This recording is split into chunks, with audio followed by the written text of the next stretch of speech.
Welcome to Patty's Aquatics, and I am Patty. So this video is going to be jam-packed full of, that's right, new fish.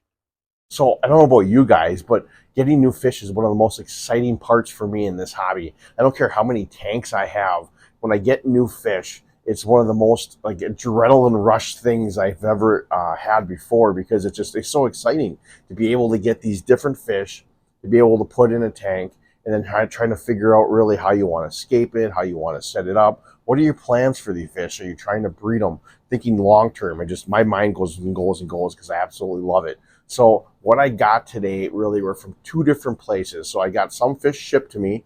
I got those shipped from Aqua Huna. Now I've had fish shipped from them before, and I did have a video on it, so I will link that above. I will show you guys those in a little bit. I do have them quarantining in the quarantine tank for about 2 weeks now, so they're ready to go in the main tanks I'm putting them in, which I will show you that today too. And then, but I want to show you the fish first that I got from a local breeder who happens to be my wife's cousin as well. It's Tim over at Phinsup Aquatics. To give Tim some love and him hit the subscribe button for him. Now, I did mention Tim and Phinsup Aquatic in a past video, my update video, which I'll link above as well. And those I showed you some of those rainbow shiner fry that I got from him. Well, he doesn't just do rainbow shiner fry. He does other fish as well. And without further ado, let's go over those 10-gallon tanks where I got those fish, and I'll show you what I got from them. So these are the two 10-gallon tanks that contain those fish I got from Tim over at Phinsup Aquatics. Let's start with this. This is a pair of ram cichlids, but these aren't just any ram cichlids. The one parent was a gold ram and the other was an electric blue. They have phenomenal colors on these things. If you see them in the right light, that sheen of that electric blue ram on the white of these fish are just great with those perfectly orange yellow heads. What they can do when they breed, they can create what it's like a powdered blue ram. I saw some pictures up above. They have different names of what they can look like, but I really love the look of these guys. But from my understanding, they can also throw out electric blue rams and gold rams when they have babies. And speaking of babies, well, they haven't bred yet. Well, they've tried. See, when I first got these, they were in a tank of all the other cichlids about the same size from the same batch, and these guys were pairing off. So I got these, and within a few days, all of a sudden I seen them protecting this pot back here. And I'll show you some of the footage that I got. Well, sure enough, they were breeding, and they were breeding on top of that pot. And I thought, this is awesome. It hasn't even been a week since I had them. They're breeding. I'm gonna get some babies right away. You know, then about 2 days, not even 2 days later, all of a sudden the eggs are gone. The eggs are gone, and then I seen them all hiding back in the dark area here behind this Java fern and the rocks. And they were protecting that area. I'm like, well, that's weird. All the eggs are gone. They must have eaten them. What are they protecting? Well, I talked to Tim, and Tim told me that they actually moved their eggs. So they must have moved the eggs. I don't know if they turned into wigglers or what, but they were protecting that area. And then there's a little pit down in there. They were protecting that area. So I'm like, okay, maybe I still have a shot here. Well, I came down here another time, and then they were just done protecting anything and acting normal again. So I'm assuming one of the parents wound up eating either the eggs or the wigglers. I was told from Tim that the males are typically the ones that eat them. But either way, there was nothing there anymore. But you can tell, it's hard to see, this female doesn't stay still. She's got sort of a pink belly started, and he's been chasing her around. That tells me they are going to breed again very soon. So what I need to do is watch for is the little egg tube to come out of the female here, and him to start clearing a spot and cleaning the spot. And I know that it will be happening very soon from that point. But I would say in the next probably 2 days, these guys are probably going to start breeding again potentially. But I absolutely love these fish. I absolutely just love the color of these guys. This male is just phenomenal with all that sparkle in the fins and the body. You can't really get much better than that, to be honest with you. The female is really beautiful as well. He's been chasing her around a lot lately. Again, that's telling me that he wants to hook up with her. She's just not ready yet. But I've been feeding him a lot of high protein food like this frozen brine shrimp right now. I've been feeding them twice a day. So we'll see what happens. But these are those ram cichlids that I got, and I absolutely love these guys. I've always wanted to get cichlids again, and these little dwarf cichlids are perfect. Now, I don't have them in a dirted tank. This is just a sand substrate. I was going to put them in a dirted tank, but I was a little fearful that they might dig into the sand like they sort of did back there and hit the dirt layer, so I just did this. If any of you guys out there have kept ram cichlids in a dirted tank, please leave it in the comments. Let me know what you did, or if you have any suggestions, or maybe you think I should try putting them in a dirted tank at some point. Let me know in the comments. I'd love to hear your thoughts. So that's those guys. But over here, like I mentioned in that update video, I have those rainbow shiner fry, and I got more of them in here. These are really cool. They're growing really fast too. I feed them about twice a day, sometimes 3 if I don't work that day. And yeah, like I said, they're growing fast. They're really cool looking, and I can't wait to add them to, well, am I going to add them to my population of my other rainbow shiners? Because these are from, like I mentioned in that update video, originally from the White Cloud Dynasty stock of rainbow shiners. Tim got some from him at Phinsup and bred them, and he's been doing really good at breeding these guys. He's really figured it out. And so yeah, I don't know if I want to mix these with Aquahuna rainbow shiners, but time will tell. So that's the fish that I got from Tim over at Phinsup Aquatics. Like I said, he breeds ram cichlids a lot. He loves rams. Been doing the rainbow shiners. He tinkers in other fish as well. So like I said, give Tim at Phinsup Aquatics a sub. He doesn't do really long form videos. He does short videos, but he shows a lot of the stuff that he's doing when he's breeding, which I think is really cool. So I'll give him some love and hit that sub for Tim over at Phinsup Aquatics. But now let's go over and I'm going to show you exactly what I got from Aquahuna. So this is that quarantine tank that I got the fish from Aqua Huna in. It's hard to see, but what I got are gold white cloud minnows. And then I also got, that's right, some more rainbow shiners to add to the collection. So I ordered these things a few weeks ago. I ordered them on a Thursday, and I know they ship typically only Monday through Wednesday or Monday through Tuesday now. And we wound up having that week they were supposed to be shipped, one of the coldest weeks in the United States here. That's the week that New Orleans got like 10 inches of snow. Up here in Wisconsin where I live, our highs were like 5 below zero. It was ultra cold, and I'm like, great. You know, I'm going to get a box full of frozen freaking fish. It's going to be like the movie Encino Man, or I'm going to have to sit here and chip the ice away by a heater and hope they come back to life like a caveman. But no, Aquahuna did a great thing. They emailed me, and I'm sure just about everybody else who was shipping their fish that wasn't overnight shipping, and told them that they weren't going to ship them that week because of the cold weather, and they were going to wait to the next week, which was great because the next week was ultra mild.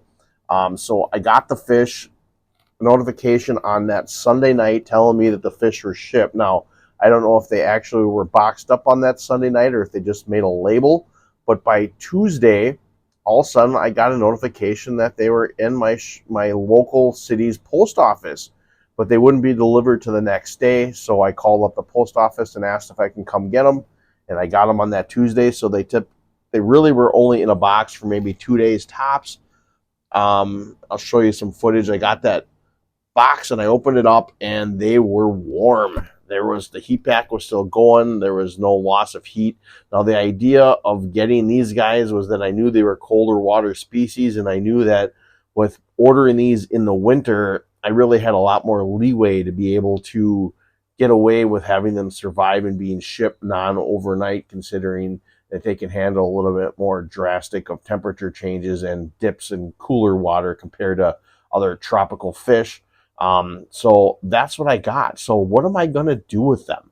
Now, my plans are these gold white cloud minnows, they're going in here. Now, this is where those swordtails were. I do have the swordtails now in my 55-gallon for now.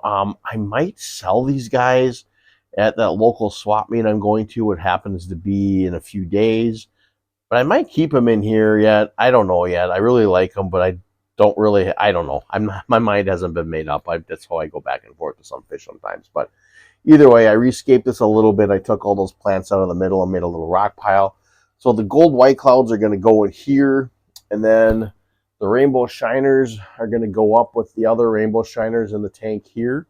So like I said, they've been in here for about 2 weeks now, so they're ready to come out. I didn't necessarily need to quarantine those white clouds because they're going in a tank of their own, but I found it would be easier to be able to, if something happened to them in those first days when I still have a warranty from them, to be reimbursed, to keep them in a smaller tank where I can see what's going on, compared to a tank full of plants and rocks where I can lose them and not know. So let's get these white clouds in a catch cup here and let's release them into their new tank.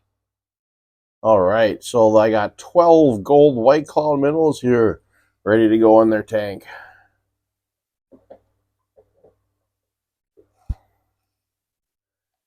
So they shall venture around and figure out their new surroundings. Like I said, I think they'll look really cool in here. My hope is that they're going to be able to breed.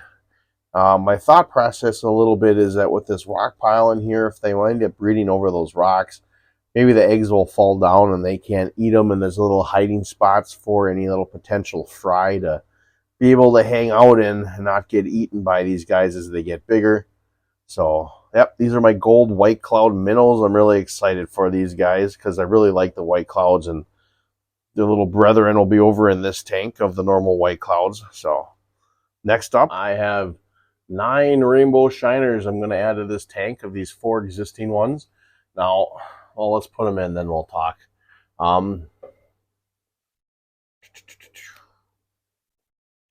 They should love this tank with the flow. And they are in. Now we will see how these guys interact with the other ones. Now, because I had the deaths of those original rainbow shiners, there was only 1 female left in here with 3 males, and that female was getting harassed quite a bit. So the thought process behind this, because these are from the same kind of stock as these guys, is that hopefully I'll get a few more females in here, so maybe that harassment of that 1 female will kind of let up a little bit, and these guys can age a little bit, and hopefully their colors will come out maybe a little quicker, because these guys are already in that breeding age. I don't know, time will only tell, but I think it'll be really cool to have more of these guys swimming around and interacting. I absolutely love these fish. They are so energetic.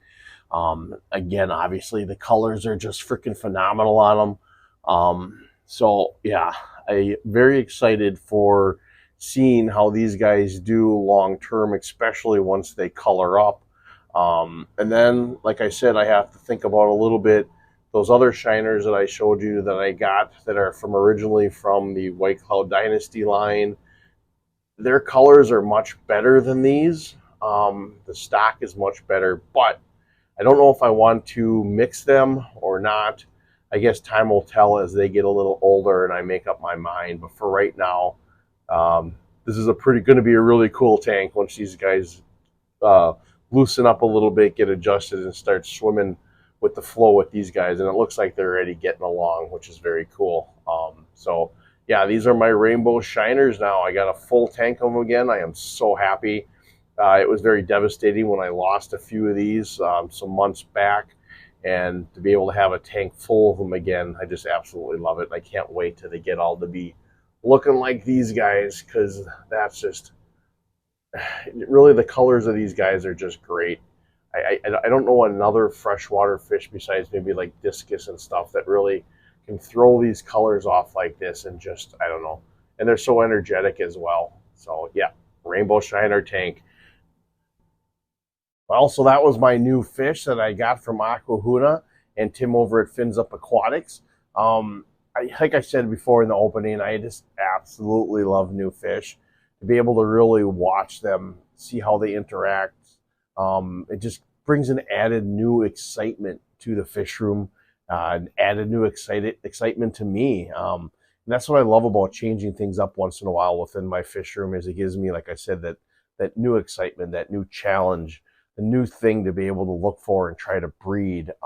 So that's why my fish room is ever changing, because there's times when you just need to make changes to be able to light that spark under your butt again, to really enjoy every tank that you have, whether you're just rearranging the tank or you're adding new fish like this. Now, it's not going to stop here either. I still have another tank once I get rid of some of those guppies that I showed in an update video and I sell them at this local swap meet. I'm going to have an open tank. So I'm going to put something in there yet too. I'm not 100% sure. And then when those white cloud fry grow out in that 10-gallon tank, well, that's another open tank that I'm going to be putting something in. I'm not 100% sure what I want to do with that one yet. I'm thinking maybe a pair of Apistos or maybe some more Rams. I don't know. I haven't decided yet. Time will tell when that time comes. But thank you very much for watching. I hope you enjoyed the video. If you're not subscribed to the channel, please hit that subscribe button. It'd be greatly appreciated. I'm also offering memberships to my channel, so hit that join button if you want to be part of the Dirty Tank crew. And as always, remember to think outside the box and take a step back in the nature. I hope to see you next time here at Patty's Aquatics.